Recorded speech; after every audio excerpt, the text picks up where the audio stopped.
सुकन्या और अदिति दोनों सौतेली बहनें थी। सुकन्या की माँ आशा का उसके बचपन में ही देहांत हो गया था।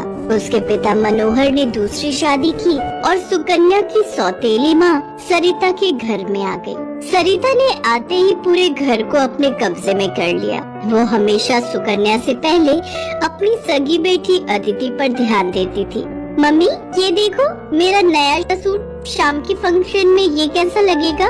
ये तो बहुत सुंदर लग रहा है, रानी लगेगी बिल्कुल मेरी बेटी। मम्मी, वो सुकन्या को क्या दोगी पहनने के लिए? वो भी तो हमारे साथ शादी में जा रही है, पहन लेगी कुछ भी जो उसका मन होगा। मेरे पास इतने पैसे नहीं है कि मैं उसके लिए भी नया सूट खरीदूं। वैसे भी तुम्हारे पापा का अब इतना काम नहीं बचा। मेरे लिए तुम्हें नया सूट लेकर देना जरूरी था। बहुत लोग आएंगे वहाँ, क्या पता कोई तुम्हें अमीर घर का लड़का पसंद कर ले। अरे सरिता, कभी कभी अपनी बड़ी बेटी सुकन्या के बारे में भी सोच लिया करो। वो बेचारी भी तो शादी लायक है।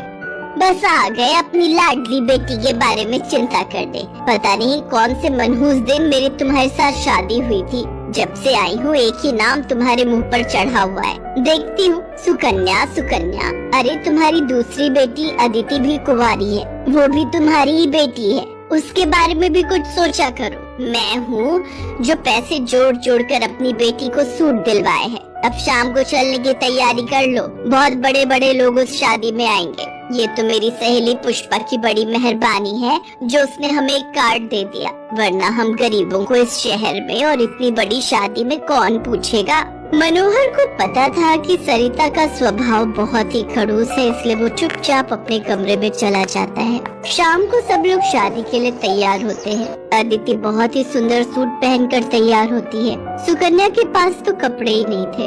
अचानक मनोहर सुकन्या के पास आता है। सुकन्या बेटी, ये ले, ये तेरी माँ की साड़ी है, तू ये पहन कर तैयार हो जा। देख कितनी सुंदर साड़ी है, मेरे संदूक में रखी थी, मैं वही ढूंढ रहा था और आज मुझे मिल गई। पिताजी, ये माँ की साड़ी सचमुच, ये साड़ी तो बहुत सुंदर है। शुक्रिया पिताजी, आज आपने माँ की ये साड़ी देखकर मुझे बहुत खुशी दी है। हाँ बेटी, अब ये साड़ी पहनकर जल्दी से तैयार हो जा, देखना सबसे सुंदर लगेगी मेरी बेटिया। सुकन्या अपनी माँ की साड़ी पहनकर तैयार हो जाती है। सब लोग शादी में पहुँचते हैं। सरिता जानबूझकर अदिति को ही आगे कर रही थी ताकि वहाँ लोग अदिति को ही देखें। तभी एक बहुत ही बड़े परिवार के लड़के आशीष की नजर सुकन्या पर पड़ती है। सुकन्या बिल्कुल अकेली खड़ी थी। वो लड़का उसके पास आया और उससे बात करने लगा। हेलो, मेरा नाम आशीष है और आपका? जी, मेरा नाम सुकन्या है। अच्छा नाम है आपका। वैसे आप यहाँ अकेली क्यों खड़ी हैं? चलिए ना, वहाँ डांस फ्लोर पर सब लोग डांस कर रहे हैं। आशीष को सुकन्या से बात करता देख सरिता आशीष के पास आती है। सुकन्या बेटा, तुम्हारे पापा तुम्हें बुला रहे हैं, इनके साथ अदिति डांस कर लेगी। अब हाँ, क्यों नहीं, प्लीज।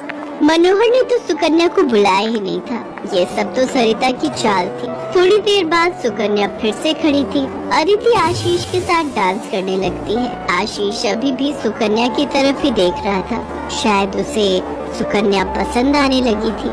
आशीष पूरी शादी में सुकन्या से बात करने की कोशिश करता रहा, पर बार बार सरिता अदिति को बीच में लाने लगी। पर आशीष के मन में तो कुछ और ही चल रहा था। एक दिन जब सुकन्या घर के काम कर रही थी तो अचानक मनोहर के साथ आशीष और उसके माता पिता आ जाते हैं। सरिता, जाकर जल्दी से चाय नाश्ते का इंतजाम करो। घनश्याम जी अपने बेटे आशीष का रिश्ता हमारी सुकन्या के लिए लेकर आए हैं। क्या? सुकन्या के लिए आशीष का रिश्ता? ये कैसे हो सकता है? मनोहर की बात सुनकर सरिता चौंक जाती है। सुकन्या तो घर की झाड़ पोछ में मैले कुचैले कपड़ों में मानो ऐसी लग रही थी जैसे कीचड़ में कमल। वहीं अदिति सोफे पर आराम से बैठी थी। सब कुछ आशीष और उसके माता पिता के सामने था। सुकन्या बेटिया, जाओ जल्दी से तैयार हो जाओ। अदिति, जाओ अपनी दीदी को तैयार कर दो।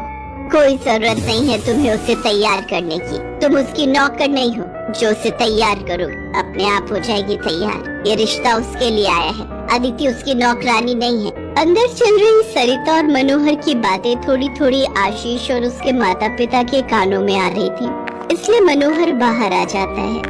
मनोहर जी, हमारे बेटे आशीष को आपकी सुकन्या उस दिन बहुत पसंद आई थी, और वैसे भी हम आशीष के लिए लड़की ढूंढ ही रहे थे, इसलिए अचानक ही आपको मैंने फोन मिला दिया। मेरी सुकन्या तो बहुत किस्मत वाली है जो आप जैसे इतने बड़े घर का रिश्ता उसके लिए आया, वरना हम तो, मैं आपको क्या ही कहूँ। घनश्याम जी, आपने सचमुच मुझ पर बहुत बड़ा उपकार किया है। नहीं नहीं मनोहर जी, इंसान दिल से अमीर होता है। आपने अपनी बेटी सुकन्या को जो संस्कार दिए हैं वो किसी धन दौलत से कम नहीं। तभी सुकन्या चाय नाश्ता लेकर आ जाती है। सुकन्या का रिश्ता पक्का हो जाता है। भाई साहब, हमें आपकी सुकन्या बहुत पसंद है। हम तो जल्द से जल्द शादी करके सुकन्या को अपने घर की बहू बनाकर ले जाना चाहते हैं। बस आप शादी की तैयारियां कीजिए। आशीष के माता पिता के मुंह से ये बातें सुनकर मनोहर की खुशी का ठिकाना नहीं था। सुकन्या आज एक बहुत बड़े घर की बहू बनने जा रही थी। आशीष के माता पिता रिश्ता पक्का करके चले जाते हैं। कुछ दिनों बाद सुकन्या की शादी की तारीख निकल आती है। सरिता, मैं देख रहा हूँ जब से सुकन्या की शादी पक्की हुई है, तुमने सुकन्या से बात तक करना छोड़ दिया है। ये ठीक नहीं।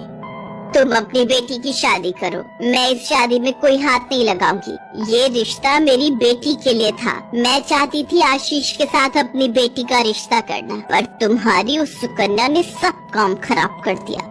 ये तुम गलत कह रही हो सरिता। सुकन्या के लिए आशीष के माता पिता खुद से रिश्ता लेकर आए हैं। तुम्हें तो खुश होना चाहिए। तुम क्यों सौतेलापन सुकन्या के साथ रख रही हो? तुम्हें तो उसकी सगी माँ बनकर उसे विदा करना चाहिए। मैं इसलिए तुम्हें उसकी माँ बनाकर लाया था, वरना क्या क्या कहो तो मैं अभी ये घर छोड़कर चली जाती हूँ। बोलो। मनोहर